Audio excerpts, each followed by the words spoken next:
귀하신 하나님의 말씀은 역대상 3장 1절부터 4절. 역대상 3장은 다윗의 자손들에 대한 기록, 또 솔로몬 자손들에 대한 기록, 그리고 남쪽 유다가 완전히 망해버리죠. 마지막 왕이 시드기야 왕인데 눈이 뽑히고 노사슬에 매어서 바벨론으로 끌려가게 됩니다. 자, 그럼에도 불구하고 성경의 역사는 계속해서 이어집니다. 솔로몬의 자손들은요, 10절부터 16절이고요.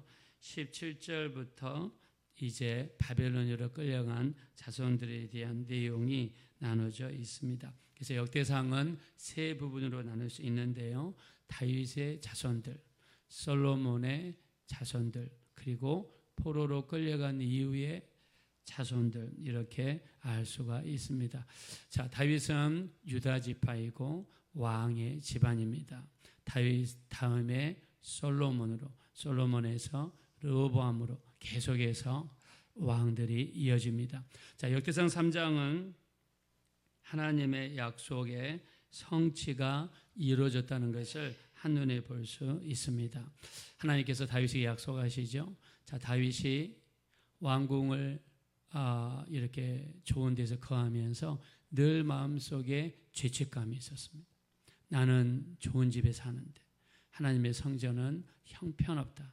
나는 좋은 곳에서 먹고 사는데 하나님의 성전은 너무 형편없다. 그래서 하나님 앞에 성전을 짓겠습니다. 기도를 드립니다. 그때 하나님께서 너는 짓지 못한다. 군인으로서 너무나 많은 피를 흘렸으니 네 대신에 네 아들 솔로몬이 건축하리라 라고 하시면서 사무엘하 7장 12절에 네 자손들이 네 자손을 통해 왕이 나오며 그 나라가 영원히 경고하리라 라고 하시면서 다윗에게 왕에 대한 약속, 그리고 예수님께서 다윗의 집안을 통해서 오실 거라는 약속을 해 주십니다.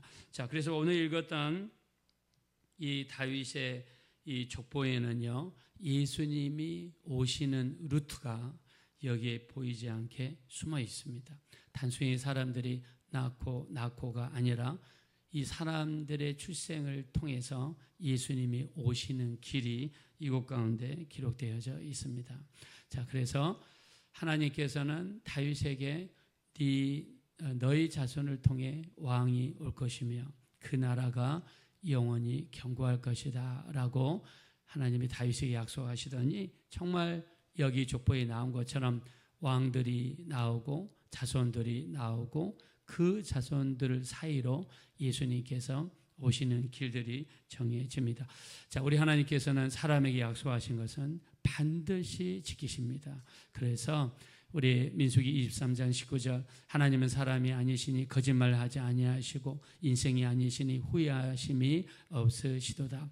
어찌 그 말씀하신 바를 행치 아니하시며 그 하신 말씀을 실행하지 아니하시랴라고 하심으로써 한 번 하신 것은 무슨 일이 있으셔도 이루시겠다는 의지를 하나님 보여주십니다. 이사야에게도 우리 하나님께서 약속하시죠. 이사야서 55장 10절 비와 눈이 하늘에서 내려서 다시 그리로 돌아가지 아니하고 땅을 적시고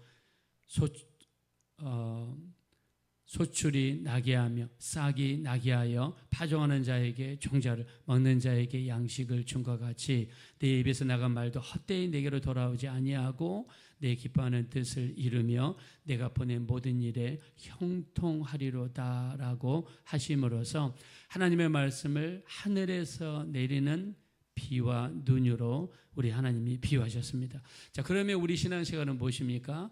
하나님이 하신 말씀을 마음에 새기고 믿음으로 받아들이고 믿게 된다면 약속의 하나님께서 우리의 믿음을 통해서 하나님의 놀라운 역사를 이루어 주실 줄로 믿습니다. 그래서 오늘 이 역대상 3장은요, 하나님의 약속의 성취가 어떻게 이루어지는지를 우리에게 보여주고 있습니다.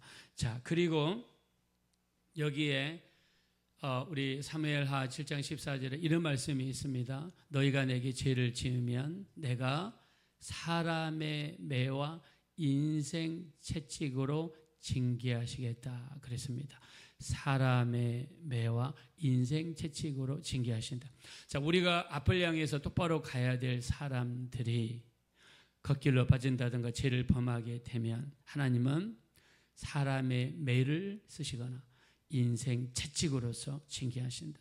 사람의 매를 쓰신다는 것은 우리가 똑바로 안 갈 때 주변 사람, 주변 나라들을 통해서 치신다는 겁니다. 즉 사람의 매라는 것은 주변 사람, 주변 나라를 통해서 쳐서라도 똑바른 길로 가게 하시겠다는 거죠. 인생 채찍으로 징계하시겠다. 우리가 똑바로 가야 될 사람이 걷길로 가거나 말씀에 불순종하면 인생 채찍을 들어서라도 바른 길로 가게 하시겠다는 거예요. 자, 우리에게 중요한 게 무엇일까요? 이 땅에서 성공일까요? 물론 중요하죠. 자손들이 잘 되는 거 중요합니다. 또 이 땅에서 부유하게 사는 거 중요합니다. 그러나 그 무엇보다 중요한 것은 말씀에 굳게 서서 저 천국을 향하여 변함없이, 성경에서는 좌로나 우로나 치우치지 아니하고 변함없이 천국을 향해서 가는 신앙 여정을 밟아가다가 육체를 벗어나는 순간에 저 천국에 들어간 만큼 중요한 게 없어요. 여기 우리 수많은 자손들이 나와 있습니다. 1절부터 9절. 자, 우리 한번 대표적으로 보실까요? 우리 4절 보겠습니다. 다 같이 읽겠습니다. 시작. 이 여섯은 헤브론에서 나왔더라. 다윗이 거기서 7년 6개월 다스렸고 또 예루살렘에서 33년 다스렸으며. 자, 다윗은요 처음에는 헤브론에서 7년 반을 머물렀어요. 자, 그 다음에 예루살렘에서 33년을 다스렸습니다. 우리가 여기서 다윗은 무엇이든지 자기가 원하는 대로 하지 않았습니다. 그래, 사람은 이 한양으로 보내고 말은 제주도로 보내라고 그랬지 무조건 서울이지 이것이 아니라 하나님 어디로 갔으면 좋겠습니까? 하나님께 물어보죠. 하나님께서는 헤브론으로 가라고 말씀하십니다. 자, 이때 당시에 가장 큰 도시는 예루살렘이고 거기에 인구도 많습니다. 사람들도 많습니다. 건물도 많습니다. 당연히 수도로 예루살렘으로 정해야 됩니다. 자, 근데 다윗의 위대한 점을 여기서 발견할 수 있는데 내가 결정하기 전에 하나님께 먼저 결정권을 드리고 내가 발을 내딛기 전에 하나님께 기도하고 인도하심을 구했다는 거죠. 그래서 하나님께서는 예루살렘 대신에 헤브론으로 보내셨어요. 자, 왜 이때 당시에 헤브론으로 보내셨냐? 다윗은 정치적인 기반이 약했습니다. 다윗을 도울 사람들, 다윗의 참모들, 다윗과 함께 일할 사람들이 부족했어요. 근데 헤브론은 유다 지파 사람들이 굉장히 많이 살고 있습니다. 다윗이 어느 지파 사람입니까? 유다 지파죠. 헤브론에 가서 다윗 사람들을 모으고 다윗의 우군들을 확보하고 나라를 안전하게 발전시키기 위한 기초를 닦기 위해서 하나님은 헤브론으로 인도하셨던 것이죠. 자, 그러면서 다윗 일평생의 아내를 8명을 갖습니다. 8명의 아내들을 통해서 19명의 자식들을 낳아요.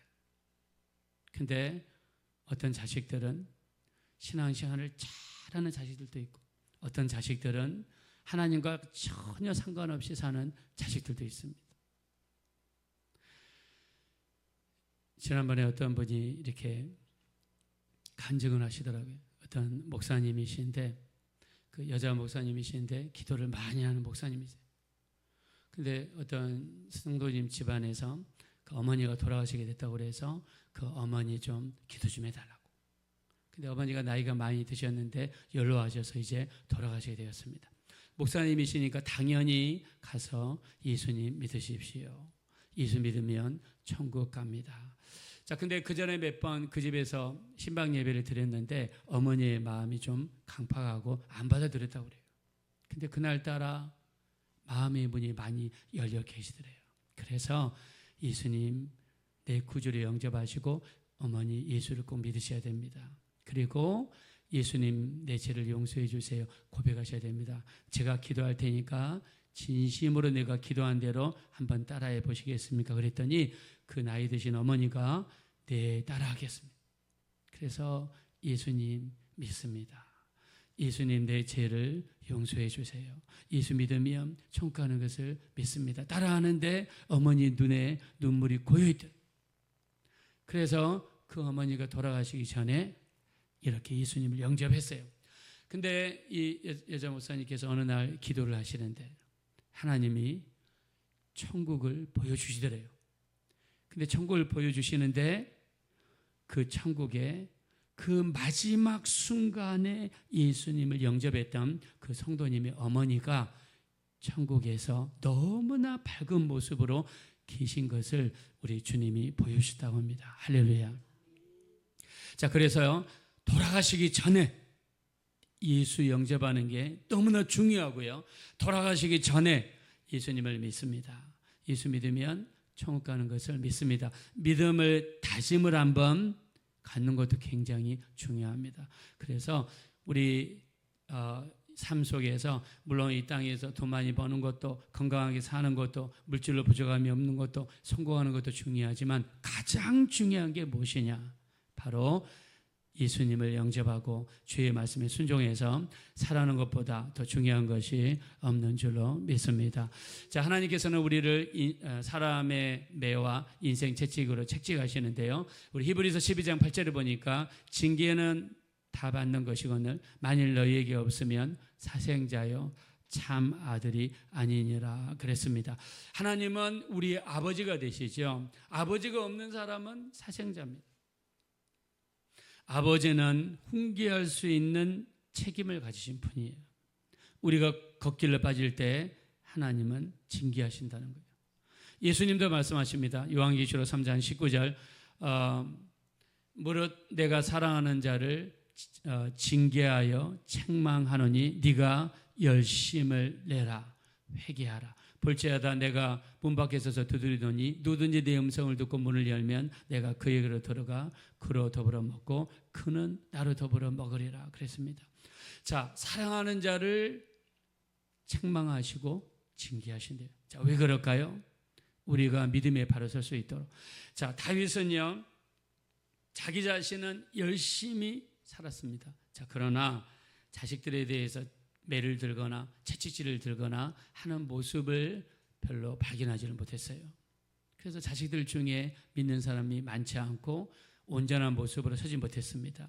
자식들 간에 어머니가 8명이고 다 어머니들이 다르다 보니까 자식들 간에 싸움도 일어나고 나중에 칼부림이 일어나고 서로 죽이고 그리고 강간도 하고 이런 무시한 역사가 일어났습니다.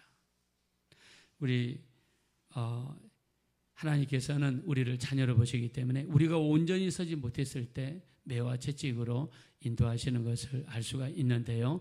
우리 하나님께서 우리를 책망하실 때 빨리 돌이켜서 우리 하나님의 말씀으로 돌아오고 믿음으로 돌아오는 것이 너무나 중요한 것을 이 성경에서는 말씀하고 있습니다. 자, 그리고 하나님께서는요. 그분의 이 일을 계속하시는 것이 있습니다. 자, 우리 한번 10절 한번 보겠습니다. 10절. 자, 다 같이 한번 읽겠습니다. 시작. 솔로몬의 아들은 르호보암이요 그의 아들은 아비야요 그의 아들은 아사요 그의 아들은 여호사밧이요. 예, 그 다음에 솔로몬에 대한 아들들의 내용이 쭉 나오는 것을 알 수 있고요. 자, 16절 보겠습니다. 16절. 다 같이 한번 읽겠습니다. 시작. 요야김의 아들들은 그의 아들 여고냐 그의 아들 시드기야요. 자, 우리가 앞에서 계속 공부했죠. 시드기야는 남쪽 유다의 마지막 왕이죠.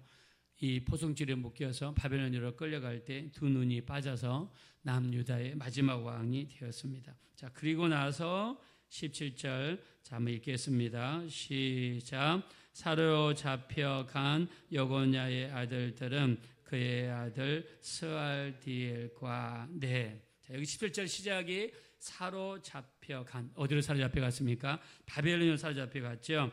사로잡혀간 다음에 이스라엘 백성들의 족보가 계속해서 이어지는 것을 알 수 있습니다. 즉 비록 남유다는 망했지만 하나님의 역사, 하나님의 일은 망하지 아니하고 계속해서 이어지는 것을 알 수 있습니다. 그래서 역사를 영어로 히스토리라고 그러는데 우리가 히스 그다음에 스토리를 합쳐서 히스토리 뜻이 뭐냐? 그분의 이야기라는 뜻입니다.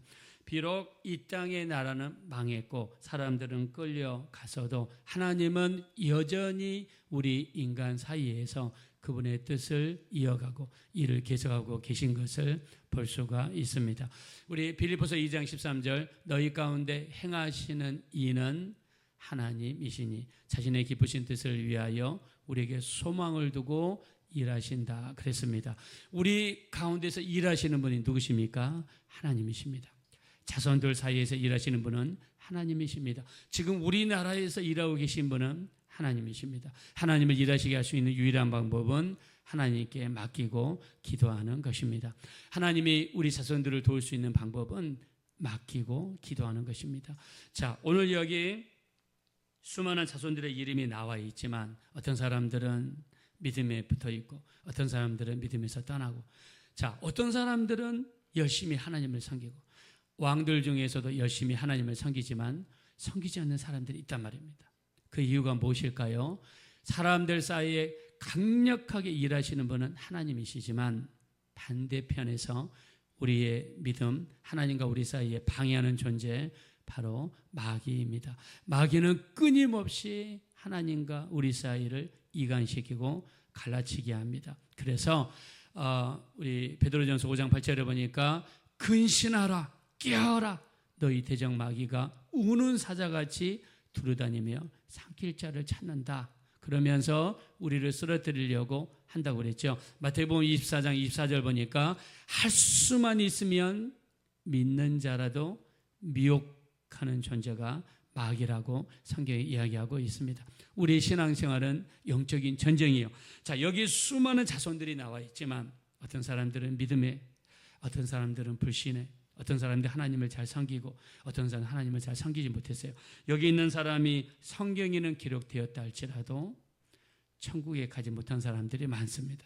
그 이유는 우리 가운데서 절대적으로 행하신 분은 하나님이시지만 그 관계를 방해하는 존재가 마귀라는 사실입니다. 그러므로 기도가 필요하고 자손들을 위한 기도가 기도해 주는 것이 필요합니다. 우리 이 땅에 사는 동안 기도와 말씀에 바로 서셔서 우리 자손들도 지키고 가족도 지키고 우리 믿음도 지키고 무엇보다 우리 주신 자녀들 주님께로 인도하고 천국으로 이를 수 있도록 기도 많이 해 주셔서 우리 모두 구원의 반열에 오를 수 있는 우리 모두가 되는데 쓰임받는 복된 삶이 되어지시기를 예수님의 이름으로 축원드립니다.